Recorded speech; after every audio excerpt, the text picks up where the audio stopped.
Back in 1775, the population of Britain's 13 American colonies was on the rise. Cities like Boston, New York, Philadelphia, and Charleston were booming, and farms filled the countryside from the coast to the Appalachian Mountain foothills. Filled with hopes to live as free men, waves of Europeans continued crossing the mighty Atlantic Ocean, but open land was getting hard to find.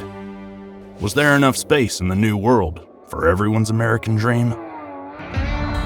The British did claim territory extending far west of Appalachia, but those lands were untamed and mostly unknown. But despite the incredible danger, a growing number of Americans were willing to risk it all and go west. They just needed a leader to get there. They needed Daniel Boone. Famous throughout the colonies, Boone was a legendary hunter, known for his peaceful and sometimes not so peaceful interactions with Indians. Few understood the wilderness like him, and he knew just the place for Americans to begin expanding westward. The Cumberland Gap was treacherous, but the narrow passageway cut between the rocky and rugged Appalachians, and with a team of 35 frontiersmen, Boone chopped his way through and into the Tennessee and Kentucky territories. Once on the other side of the mountains, Boone and his men continued on, clearing a trail others would soon follow.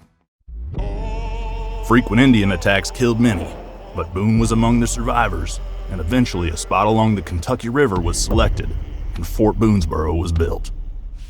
Boone's trail became known as the Wilderness Road, and settlers, including his wife and kids, used it on their way to finding the lives of their dreams.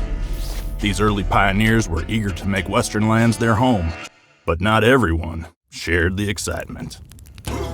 Indians had long lived in these western territories, and not all agreed on how to handle these newcomers. Some tribes accepted payments for land access and signed treaties with the settlers, but others refused peace and vowed violence. After losing an earlier war with the colonies, the Shawnee tribe had agreed to stay out of Kentucky and live north of the Ohio River.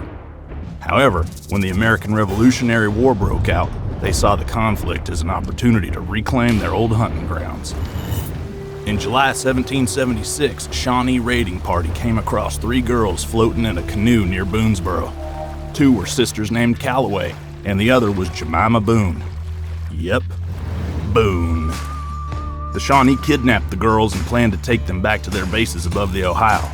But Jemima cleverly left marks along the way, believing her daddy would see them and then find her. She was right. As soon as he heard they were missing, Daniel Boone set off with a rescue party and quickly picked up the trail. For 2 days, they followed Jemima's clues, and on the morning of their 3rd day missing, Boone had the girls and their captors in his sights. Shots were fired, and 2 Shawnee dropped. Caught completely off guard, the remaining Indians fled in fear, and the girls were saved. But unfortunately, Boone's conflicts with Indians were far from over. As the Revolutionary War raged up and down the 13 colonies, the British recruited Indians to raid settlements. They offered rewards for American pioneers brought in dead or alive. The Shawnee gladly partnered with the Brits, and in the spring of 1777, they began regularly attacking Boonesboro. The Shawnee stole animals and destroyed crops, but the fort's walls kept the settlers protected.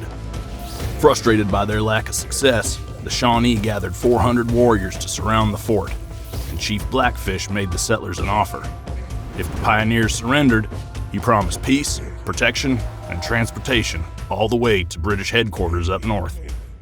With merely 40 men of fighting age, the frontier Americans of Boonesboro considered the deal and responded with gunfire.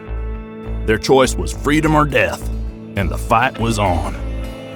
For 11 days and nights, the Shawnee relentlessly attacked. They tried burning the fort down, tunneling under it, and simply overwhelming it with waves of warriors.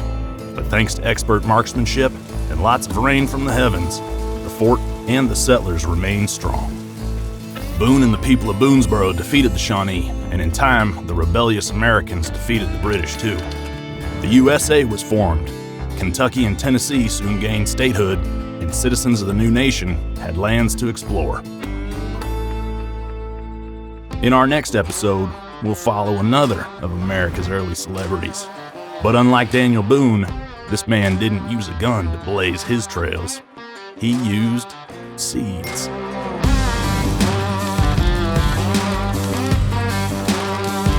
Keep the adventure going. Explore even more of America's Trailblazers in our book series. Also, watch ad-free episodes only at PragerUKids.com.